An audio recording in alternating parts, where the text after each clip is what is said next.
Hello YouTubers, welcome to my channel. Well, the book is out. Revenge is out by Tom Bower. I'm sure all of you folks over there in Great Britain are reading it. Yes, you are, aren't you? But guess what? I'm in America and we don't have the book here. Why is that?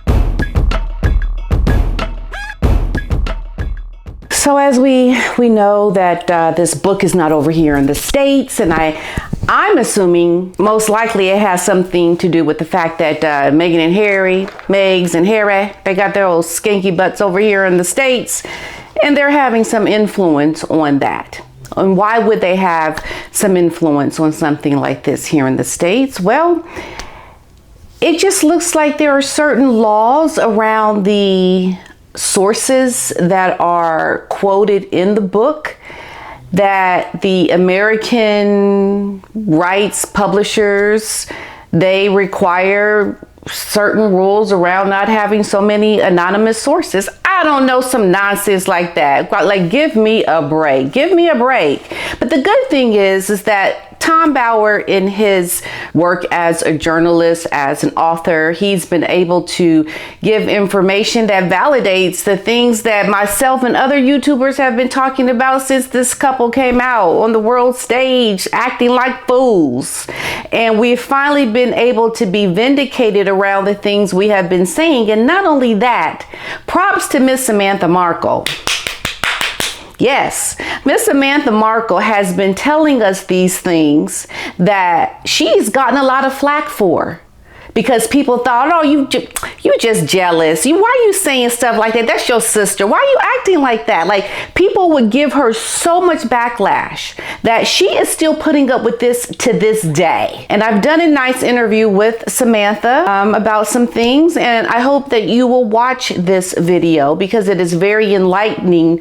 It's very enlightening to the things that Samantha's had to go through. I am happy to talk about these things because I want people to see what has been happening behind the scenes with Samantha. Ever since she has gone against the grain to say, hold up, stop, wait a minute, hold the horses. Y'all need to hear a few things I got to tell you about this woman. And she stuck her head out there and she told people, and they threw tomatoes at her. But now she's vindicated. She's vindicated from the people that did not believe her. I'm so happy that this book is doing what it is supposed to do. And it is really to validate, to say that these are not just claims that have been read in newspapers that have said negative things about Meghan. This is not something about hearsay or someone putting out negative stories. No, these are stories that have been verified and checked, and not just gone from one person saying something,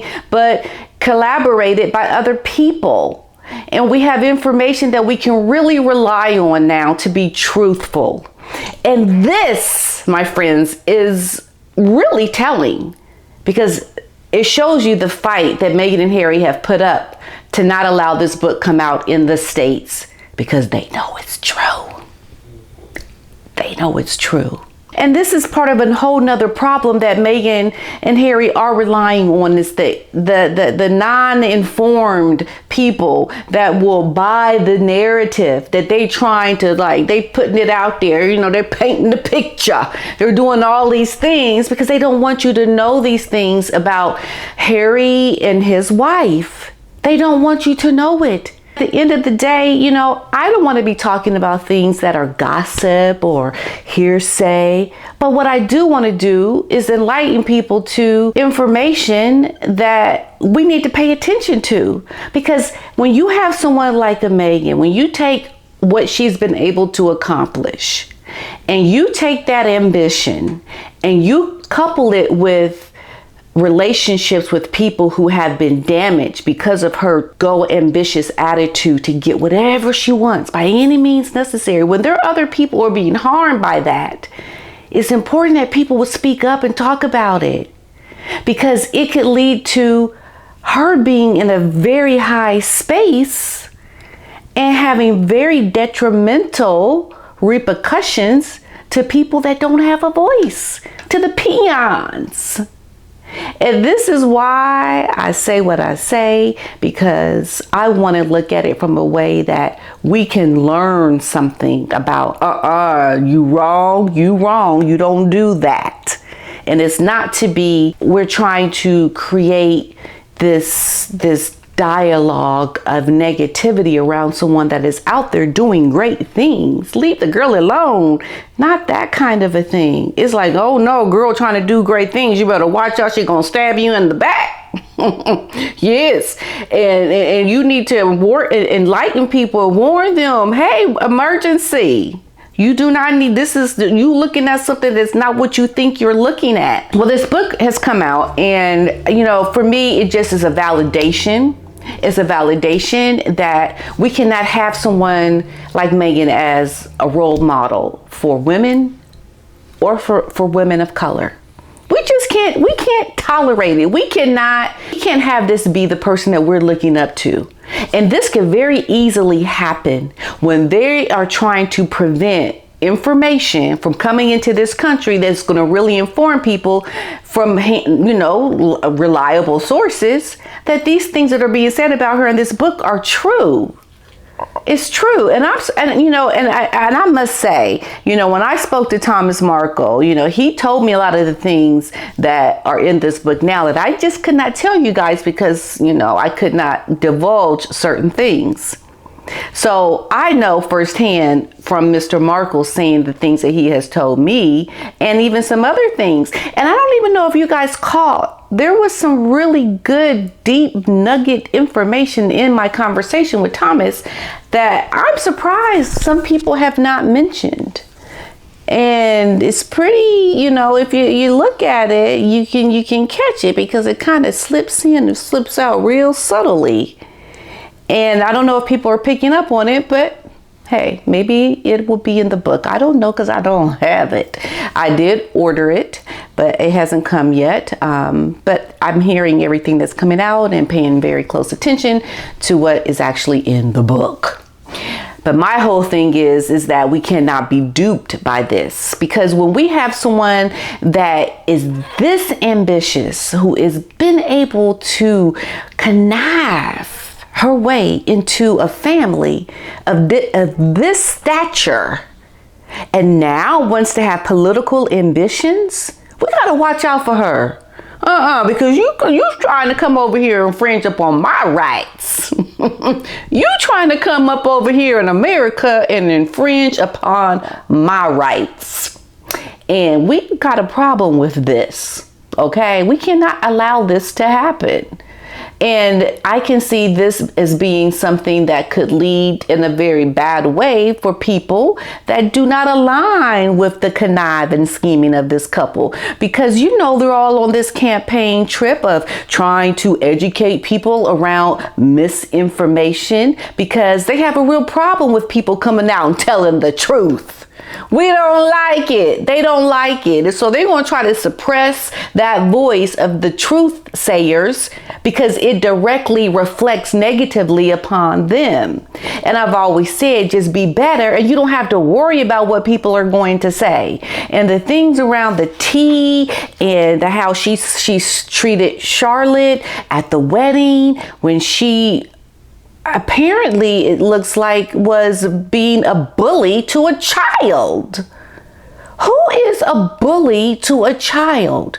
And this is the one thing that really, really gets to me when I speak to my Black friends, like my Black American friends who are in defense of Meghan. Like they're just like, no, stop it. She's a woman. She's trying, right? And when I say these things, it's like it goes in one ear and out the other about what she has done. It's just like, then it comes back on me. Are you saying this? How do you know it's true? Oh, that's not a big deal. Oh, well, she's got to do what she's got to do. And the royals, are they so good? And then it just kind of like, it just turns around. And before you know it, we off talking about something else. I'm like, well, did you just hear what I just said? This woman bullied a child. And you know, when it comes to children and their welfare and how people treat them, that's when I really get all revved up, because this is someone trying to bully someone who is a child and does not have the voice that Meghan does as an adult. This is a woman getting married and is going to be upset about the tightness of a dress or the length of the dress, and saying that she doesn't look as good in the dress as her friend Jessica Maroney's child. Or, I mean, the whole idea that that story is in this book, there's a problem, my friends. There is a problem with this woman. And it is for me, it is that this disgusting behavior is trying to find and wield very high power. Very high power. And I know a lot of people laugh, and a lot of people say, you know, she's never going to wind up, you know, nothing, she's never going to get anything. You know what? Hey, if you would have told me she would have been married into the royal family, I wouldn't have believed. I would have been laughing. I'd been like, well, wait a minute, hold up. She's an actress. She's divorced. She's got a black mama. I mean, really, I thought that way. I never knew there were black people in the royal family in the past. This all came out as I learned about it, but that was my mindset at the time, that no one of black heritage could really combine the bloodlines of royalty, like, because, you know, I just didn't know. Okay, forgive me, but these are the things. And had you told me this, I wouldn't have believed it. I would not have believed this, but it has happened. And so don't ever underestimate someone when you think that they don't have a chance at something, because when you really put your mind to something, when you truly have the ambition and you have the people, key here, the people that support and help you with your ambition and want to help you succeed at what it is that you are seeking to obtain, you can do almost anything, my friends. Oh yes, you can do a lot. So I would not shoot that down with her trying to get into politics, being president. I mean, it sounds so far-fetched and ridiculous, but hey, you never know. You never know. I go back to her trying to be this representative of black people, and how that she's always been, when I speak to my American friends, she's given a pass. It's like she give her a break. She's, you know, and it doesn't matter.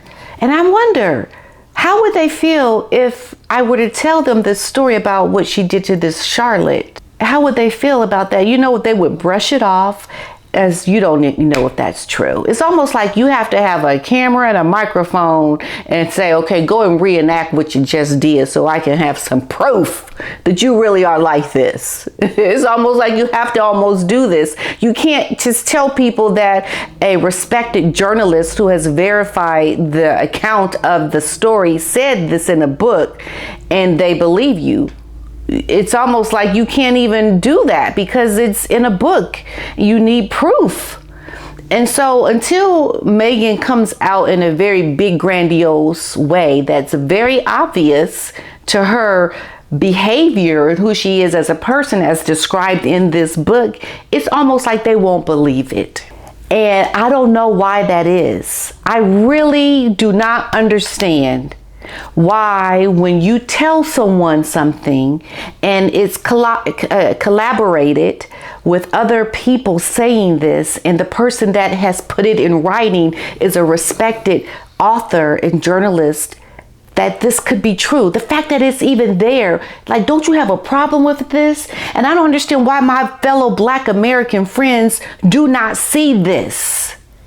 And it's upsetting, because it's like you're trying to bring truth to people and they don't want it, because they're so consumed with, but that's a black woman. We gotta stick together. We are a community that are fighting against the white man, and we have got to stick together. You can't go around talking about my Meghan like this. I don't care if it's in a book. I I don't care who said it. If I haven't seen it, it didn't happen. So leave my Meghan alone. Leave her alone. She got a black mama. Leave her alone. And it's that like, and I'm like, are you serious? Are you serious?